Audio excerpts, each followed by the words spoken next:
बार पर दिखा फोकस।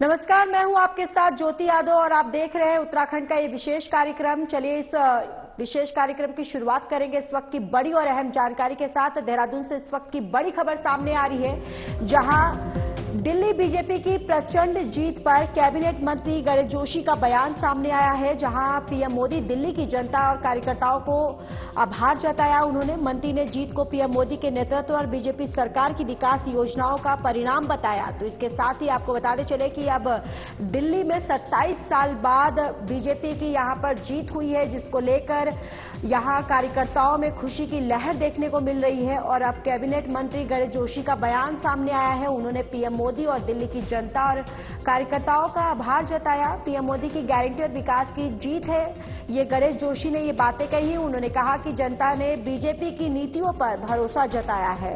देश की जनता प्रधानमंत्री मोदी के विकसित भारत के संकल्प के साथ खड़ी है। और दिल्ली विधानसभा चुनाव में कैबिनेट मंत्री गणेश जोशी ने जमकर प्रचार प्रसार किया था।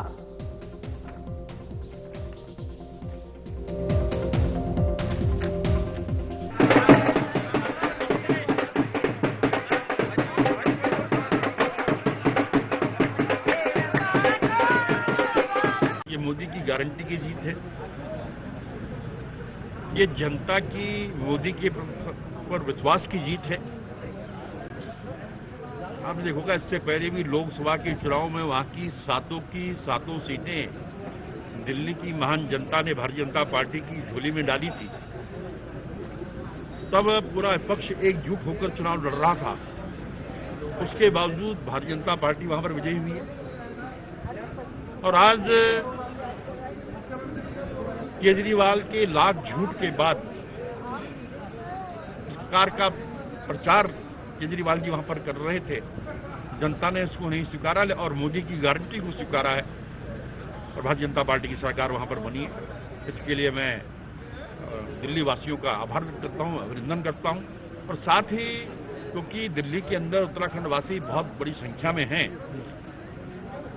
उत्तराखंड के हम काफी लोग वहां पर थे। माननीय मुख्यमंत्री जी ने करीब 20 से ऊपर सभाएं वहां पर की, उसका भी एक बहुत अच्छा प्रभाव पड़ा है और उन सीटों पर भारतीय जनता पार्टी को भारी लीड मिली।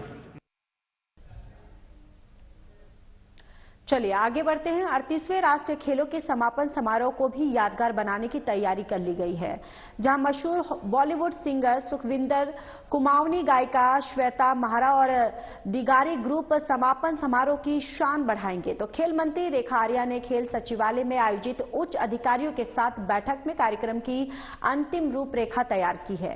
खेल मंत्री रेखा आर्या ने कहा कि आमतौर पर राष्ट्रीय खेलों के समापन समारोह का कार्यक्रम मात्र औपचारिकता जैसा होता है, लेकिन हमारा ये आयोजन जिस तरह से अब तक बेहद शानदार रहा है, उसी तरह हम समापन समारोह को भी यादगार बनाएंगे।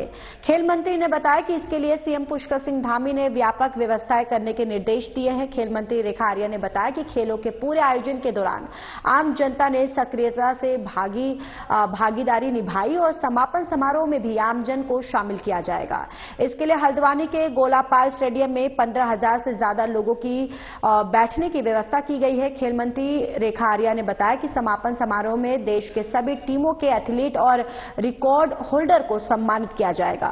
समापन अवसर पर केंद्रीय गृह मंत्री अमित शाह मुख्य अतिथि के रूप में उपस्थित रहेंगे। समापन समारोह में नेशनल गेम्स का फ्लैग अगले मेजबान राज्य को सौंपा जाएगा।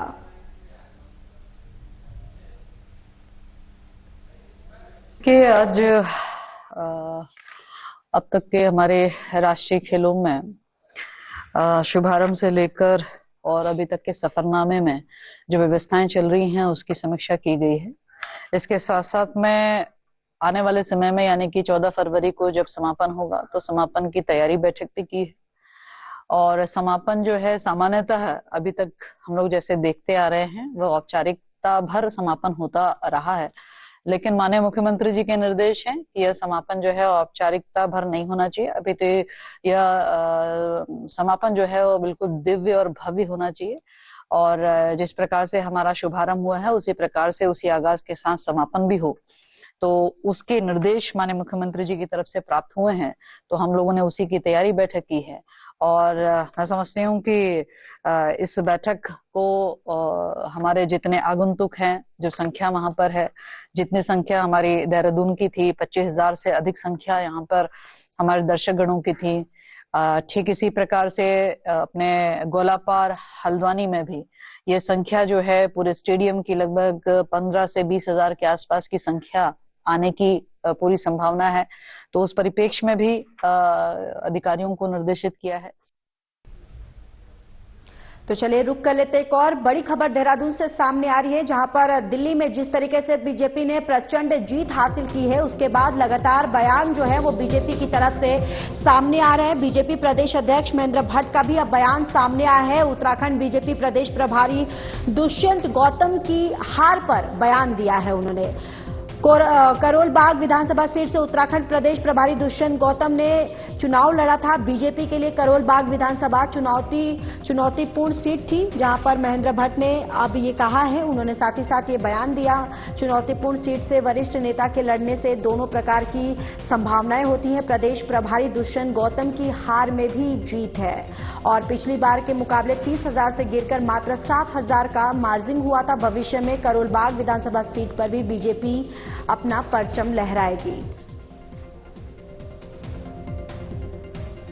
देखिए, वो चुनाव हमको पूरी उम्मीद है उस चुनाव को हम जीतेंगे, क्योंकि पिछली बार 30,000 मतों का अंतर था और क्योंकि सभी कार्यकर्ताओं का सख्त प्रयास किया, हम उस सीट को जीत नहीं पाए और भविष्य के अंदर सीट हमारी हो, हमारा प्रयास है। जहां तक दुष्यंत हमारे बहुत वरिष्ठ नेता है और चुनौतीपूर्ण सीट पर जब किसी वरिष्ठ नेता को लड़ाया जाता है तो दोनों प्रकार से बनी रहती है, लेकिन दुष्यंत जी का वो प्रभाव था कि 30,000 की जो हार का मार्जिन था वो हम 7,000 को लाए। भविष्य में वो भारतीय जनता पार्टी नगर पालिका परिषद मसूरी की नवनिर्वाचित अध्यक्ष मीरा सकलानी और सभासदों ने शहीद स्थल झूला घर पर पहुंचकर राज्य आंदोलन में अपने प्राणों की आहुति देने वाले उत्तराखंड राज्य आंदोलनकारी को श्रद्धांजलि दी और उनके चित्र पर माल्यार्पण कर शहीदों के सपनों के अनुरूप उत्तराखंड राज्य बनाने का संकल्प लिया। तो वहीं नगर पालिका अध्यक्ष मीरा सकलानी और सभासदों के साथ ही बीजेपी के मंडल अध्यक्ष और विभिन्न कार्यकर्ताओं ने शहीद स्थल झूला घर का पहुंचकर शहीदों को नमन किया है और श्रद्धांजलि उनको अर्पित की है। इस मौके पर नवनिर्वाचित अध्यक्ष मीरा सकलानी ने कहा कि पर्यटन नगरी मसूरी उत्तराखंड राज्य निर्माण का केंद्र बिंदु रहा है। यहां पर अनेकों लोगों ने अपनी शहादत दी है। नगर पालिका परिषद मसूरी का प्रयास रहेगा कि उत्तराखंड राज्य निर्माण में शहीदों और राज्य आंदोलनकारी के सपनों के अनुरूप ही कार्य किए जाएंगे। उन्होंने कहा कि राज्य के प्राप्ति के लिए यहां के लोगों ने अनेकों यातनाएं सही, उनके सपने को साकार करने का पूरा प्रयास किया जाएगा। मिला है तो इन्हीं शहीदों की वजह से ये उत्तराखंड हमको आज प्राप्त हुआ है। आज जो मैं ये यहाँ पे ये कहना चाहूंगी कि उत्तराखंड के शहीदों का जो सपना था उत्तराखंड को बनाने के पीछे, हम पूरी कोशिश करेंगे कि उन सपनों को हम साकार करें। सभी लोग मिलकर के इस उत्तराखंड के शहीदों के सपनों को हम साकार करें। चलिए यहाँ रुकेंगे एक छोटे से ब्रेक के लिए, जल्द हाजिर होंगे।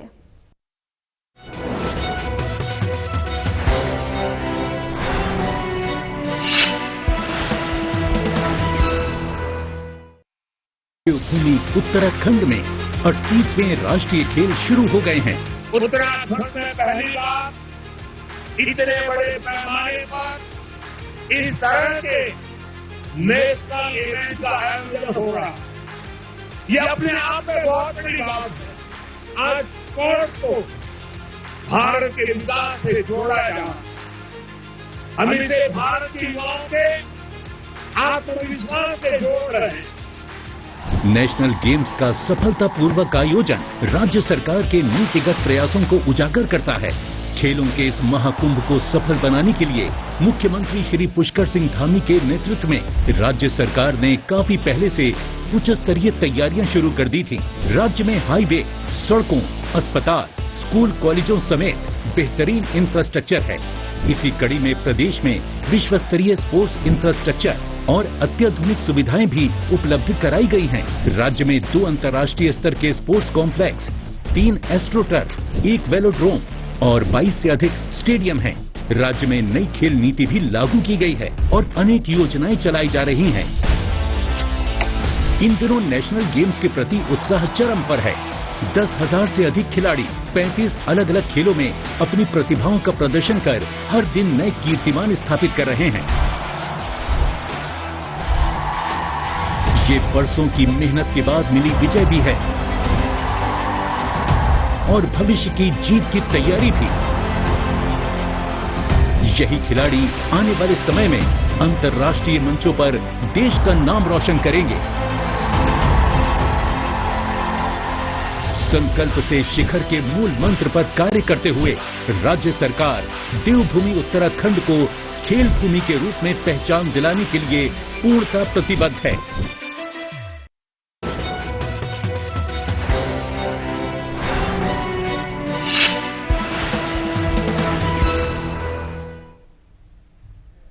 ब्रेक के बाद स्वागत है आप सभी का। चलिए रुक कर लेते एक और बड़ी खबर की ओर। देहरादून से एक और बड़ी खबर सामने आ रही है, जहां डीएम ने बैठकें ली हैं। आपको बताते चले कि डीएम सविन बंसल ने बैठक की, जहां बैठक में कई कड़े निर्देश दिए गए। राष्ट्रीय खेलों के चलते 14 फरवरी तक सड़क कटेगी और सड़क कटिंग के बगैर साइड में परियोजनाओं का भी कार्य जो है वो करे, और ये तमाम जो बातें हैं उन्होंने बैठक के दौरान ये निर्देश दिए। और आपको ये भी बताते चले कि सड़क पर मलबा, गड्ढे, क्षतिग्रस्त जल संयोजक देखने पर कानूनी कार्रवाई के लिए भी तैयार रहे विभाग।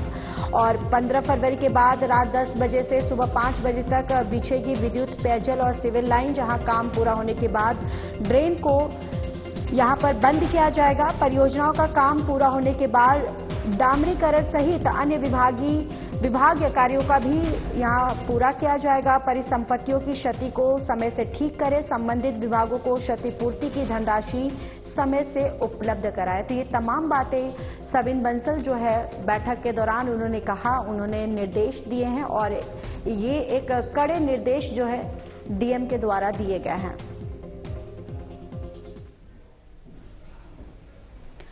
एसएसपी अजय सिंह के नेतृत्व में पुलिस ने यूनिफॉर्म सिविल कोड के संबंध में आमजन को जागरूक करने के उद्देश्य से जागरूकता रैली निकाली, जहां जागरूकता रैली में एसएसपी अजय सिंह ने छात्र छात्राओं को यूनिफॉर्म सिविल कोड के संबंध में जानकारी दी। उन्होंने यूसीसी के संबंध में आमजन को जागरूक करने के लिए युवा वर्ग के आगे आने पर उनकी प्रशंसा भी की। एसएसपी अजय सिंह ने यूसीसी को कानूनी एकरूपता और सामाजिक न्याय को बढ़ावा देने वाला कानून बताया। आपको बताते चले कि जागरूकता रैली परेड ग्राउंड से प्रारंभ होकर दर्शन लाल चौक, घंटाघर होते हुए रेचर्स ग्राउंड में समाप्त हुई। रैली के दौरान छात्रों ने पोस्टर, बैनर्स और स्लोगन के माध्यम से वन नेशन वन कार्ड का समर्थन करते हुए आमजन को यूसीसी के संबंध में जागरूक किया। इस दौरान पुलिस ने छात्र छात्राओं को यातायात नियमों का पालन करने और सड़क दुर्घटनाओं में घायल व्यक्तियों की सहायता करने के लिए प्रेरित किया। साथ ही नशे के विरुद्ध चलाए जा रहे अभियान में अपनी सहभागिता है उसको सुनिश्चित करने के लिए भी यहां प्रोत्साहित किया गया।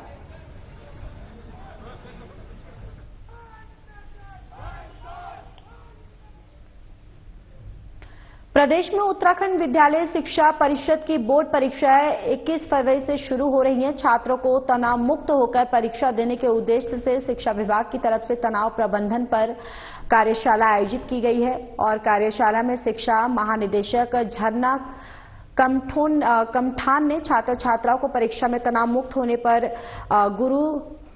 होने के गुरु सिखाए हैं। वर्चुअल वर्कशॉप में सैकड़ों स्कूलों के साथ हजारों छात्रों ने फ्री माइंड परीक्षा देने के लिए गुरु सीखे हैं।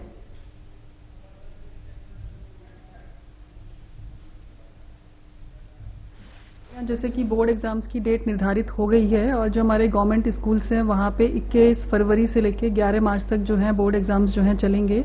तो इसको लेकर के हमने जो हमारे बोर्ड स्टूडेंट्स हैं बोर्ड क्लासेस के, उनके साथ में एक वर्कशॉप प्रारंभ करी है स्ट्रेस मैनेजमेंट पे। तो कल उसका इनॉग्रेशन हुआ था, तो उसमें लगभग 200 से अधिक विद्यालय जो है वर्चुअली कनेक्ट हुए थे, और हमने जो छात्रों से चर्चा भी करी है, उनको काफी टिप्स भी दिए हैं। कुछ इसमें हमारे साथ एनजीओज भी वर्क कर रहे हैं, उनके विशेषज्ञ भी आए थे, और हमने 1-to-1 जो है स्कूल्स के साथ बात भी करी है। कई बच्चों के प्रश्न थे, उनके समाधान भी किए हैं, और यही नहीं, इसके अलावा जो परीक्षा पे चर्चा कार्यक्रम है जिसमें कि माननीय प्रधानमंत्री जी भी कनेक्ट होते हैं बच्चों से, उसकी तिथि भी आ गई है। वो 10 फरवरी को जो है 11 बजे से होगा। तो उसमें भी हमने निर्देश जारी कर दिए हैं पूरे स्टेट के सभी स्कूल्स के लिए कि वो उसमें कक्षा 6 से लेकर 12वीं तक पढ़ने वाले बच्चे उसमें कनेक्ट होंगे और सभी स्कूल्स जो है वर्चुअली उस प्रोग्राम में कनेक्ट होंगे। इस बारे में निर्देश दे दिए गए हैं। साथ में सीबीएसई के स्कूल्स को, आईसीएसई के स्कूल्स को भी निर्देश जारी कर दिए हैं। चलिए रुक कर लेते हैं और एक और बड़ी खबर की ओर, जहां पर देहरादून से एक और बड़ी खबर सामने आ रही है 38वां राष्ट्रीय खेलों का। यहां पर आपको बताते चले कि 38वां राष्ट्रीय खेलों को लेकर सूचना महानिदेशक बंशीधर तिवारी का बयान सामने आया है, जहां राष्ट्रीय खेल उत्तराखंड के लिए लेकर आया ये नया अवसर। यहां बंशीधर तिवारी ने कहा, उन्होंने कहा है कि राष्ट्रीय खेल उत्तराखंड के लिए एक नया अवसर लेकर आया है। राष्ट्रीय खेल उत्तराखंड में खेल और खिलाड़ियों के लिए महत्वपूर्ण उपलब्धि है। खिलाड़ियों को एक महत्वपूर्ण सुविधाएं मिल रही हैं। प्रदेश में खिलाड़ियों के भविष्य के लिए खेलों में मुकाम हासिल करने में एक नई पहचान मिलेगी। खेलों के लिए अवस्थापना सुविधाओं का खिलाड़ी लाभ उठा सकेंगे और खेल स्पर्धा में उत्तराखंड के खिलाड़ी और भी बेहतर प्रदर्शन कर सकेंगे।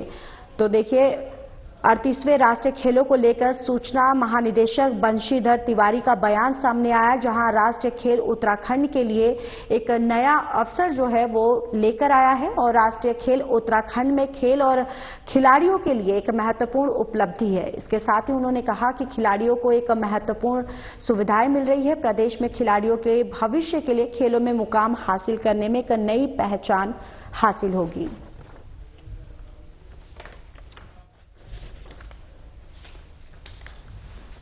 खेल उत्तराखंड प्रदेश के लिए एक नए अवसर लेकर के आया है और पहली बार हम देख रहे हैं अब तक आतिथ्य तक राष्ट्रीय खेलों में उत्तराखंड के नजरिए से 35 मेडल प्राप्त हो चुके हैं और इस बीच अवस्थापना संबंधी जो कार्य किए गए हैं वो आगे भविष्य के लिए जो युवा हैं उनके काम आएंगे। वो चाहे साइकिल का ट्रैक हो, चाहे शूटिंग रेंज हो, स्विमिंग पूल हो या बॉक्सिंग के लिए जो इंफ्रा डेवलप किया गया है या बैडमिंटन कोर्ट बनाए गए हों, अलग अलग खेलों के लिए जितनी भी अवस्थापनात्मक सुविधाएं विकसित की गई हैं, भविष्य में उनका उपयोग युवा और अन्य जो खेल प्रेमी हैं जिस भी खेल को खेलना चाह रहे हैं, एक बेहतर सुविधा उनको मिलेगी। जहां तक इन जो हमारी अवस्थापनाएं सुविधाएं बनी हैं उनको कैसे चलाया जाए, माननीय मुख्यमंत्री जी ने इसमें व्यवस्था बनाने के निर्देश दिए हैं ताकि जो इंफ्रास्ट्रक्चर बनाया गया है उसको कैसे मेंटेन करें, उसका कैसे उपयोग करें और कैसे जो प्रदेश के खिलाड़ी हैं उनके हित में लगातार उनका उपयोग हो। भविष्य में कैसे प्रतियोगिताएं आयोजित की जाएं अलग अलग खेलों की, ताकि एक माहौल भी बना रहे खेल का और लोगों की अभिरुचि भी उसमें पैदा हो। यहां रुकेंगे और एक छोटे से ब्रेक के लिए जल्द हाजिर होंगे।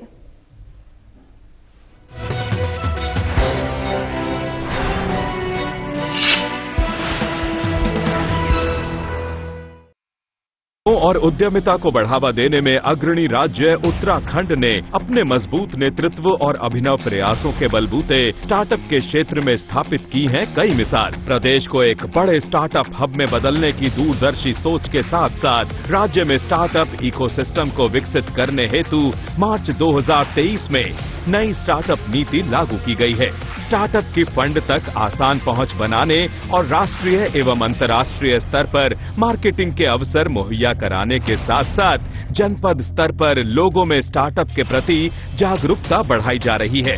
मौजूदा समय में राज्य में 1100 से अधिक स्टार्टअप कारोबार कर रहे हैं, जिनमें से 15 इंक्यूबेटर हैं। हमें स्टार्टअप उत्तराखंड से मार्केटिंग ग्रांट मिला था INR 5 लाख का, जो कि काफी ही हमारे लिए गेम चेंजिंग साबित हुआ।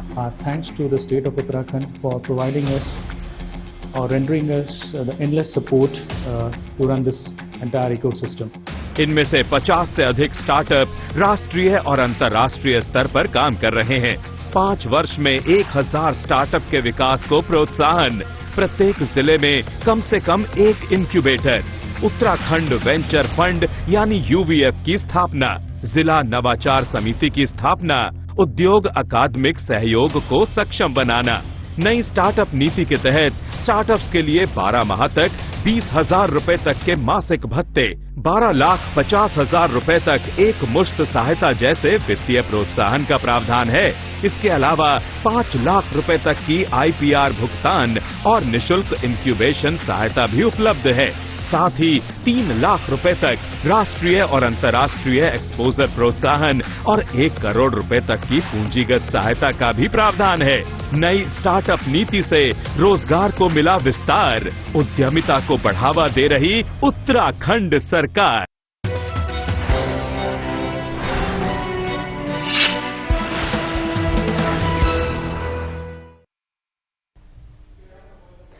चलिए खबरों में अब आगे बढ़ते हैं। जनपद टिहरी स्थित चंबा के सीओ महेश लखेड़ा और नरेंद्र नगर के सीओ सुरेंद्र सिंह भंडारी ने कैंपटी, कीर्तिनगर और देवप्रयाग थाने का अर्धवार्षिक निरीक्षण किया। निरीक्षण के दौरान सीओ ने थाने में तमाम प्रकार की व्यवस्थाओं पर अपनी नजर घुमाई और साफ सफाई की व्यवस्था को देखा और CCTNS कक्ष का निरीक्षण किया, जहां पुलिसकर्मियों के बनने वाले भोजन की गुणवत्ता को भी परखा। मौके पर अधीनस्थ अधिकारियों के साथ बैठक भी की, जिसमें सिपाहियों की समस्याओं को सुना गया। जो समस्याएं सामने आई उनका समाधान करने का दावा भी सीओ ने किया है। सभी थाना प्रभारी को साफ सफाई के बेहतर इंतजाम करने के निर्देश यहां पर मौके पर दिए गए। इसके अलावा जितनी भी लंबित विवेचना है उनको जल्द से जल्द पूरा करने के लिए कहा गया। सीओ ने आगामी पर्यटन और चारधाम यात्रा के शुरू होने से पहले तमाम प्रकार की व्यवस्थाओं को भी बेहतर बनाने के लिए कहा है। मुख्य रूप से ट्रैफिक व्यवस्था सुधारने और नशे के कारोबार पर पूर्ण तरीके से यानी पूरी तरीके से रोक लगाने के निर्देश दिए और सीओ महेश लखेड़ा और सीओ सुरेंद्र सिंह भंडारी ने बताया कि निरीक्षण के दौरान थाने में सभी व्यवस्थाएं दुरुस्त मिली हैं।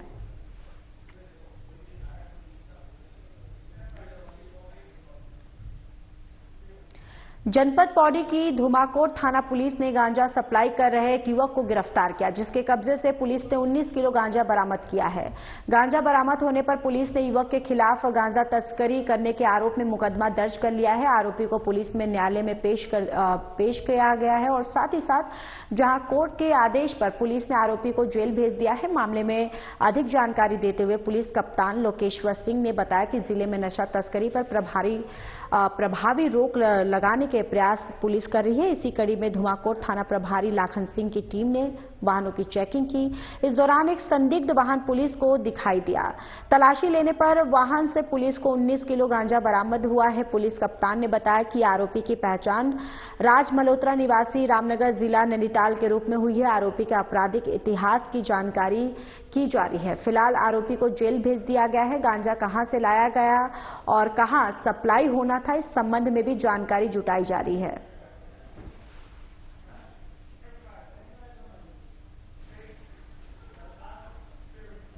उत्तरकाशी पुलिस नशे के सौदागरों पर कड़ा प्रहार कर रही है। पुरोला पुलिस ने नशे मामले में शामिल 5वीं गिरफ्तारी की है। पुलिस ने नशे के सरगना अकरम सिद्दीकी को देहरादून से गिरफ्तार किया। पुरोला पुलिस के अनुसार नशे के सरगना अकरम अपने पैडलर के माध्यम से नशे की तस्करी का काम करता था। नशीले पदार्थों को इकट्ठा कर वो वहां देहरादून क्षेत्र में सप्लाई करवाता है। नवंबर 2024 में पुरोला पुलिस ने 3 तस्करों को और 2 किलो अधिक चरस के साथ गिरफ्तार किया। मामले में तस्कर का सरगना के रूप में शामिल था, जिस पर पुलिस ने तस्कर को देहरादून से गिरफ्तार किया। तस्कर की पहचान अकरम सिद्दीकी निवासी कावली गांव वसंत विहार देहरादून के रूप में हुई।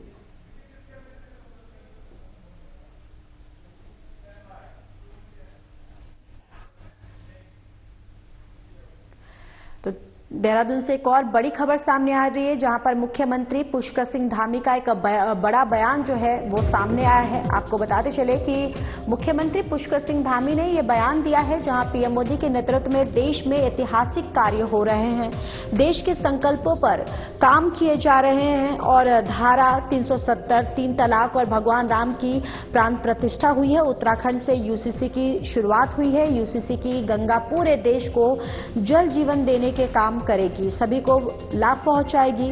धामी ने यूसीसी को लेकर गुजरात सीएम को भी बधाई दी। गुजरात ने यूसीसी को लेकर कमेटी बनाई है, जहां यूसीसी लागू करने की दिशा में अन्य राज्य जो है वो भी आगे बढ़ेगा। सीएम धामी आज प्रयागराज पहुंचे पहुंचेंगे। सीएम धामी ने प्रयागराज महाकुंभ का साक्षी बनना सभी सनातनियों का सौभाग्य बताया। मां गंगा और सरस्वती से देश और देवभूमि की तरक्की का कामना करेंगे।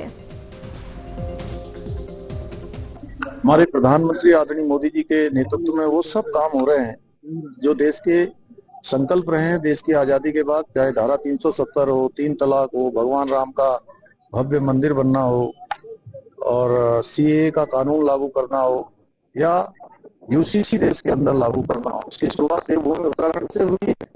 और हमने हमेशा कहा है कि देवभूमि उत्तराखंड से जो शुरुआत हुई है वो निश्चित रूप से मां गंगा की तरफ, जैसे मां गंगा सभी को धरती को लेती है, उसी प्रकार यूसीसी की गंगा भी पूरे देश को जल जीवन देने का काम करेगी, सभी को लाभ पहुंचाएगी। अब मैं गुजरात के सरकार को, मुख्यमंत्री जी को, उनको भी बधाई देना चाहता हूं कि उन्होंने वहां भी कमेटी बना दी है, वहां भी ये काम आगे बढ़ गया है। देश के अन्य राज्य भी इस दिशा में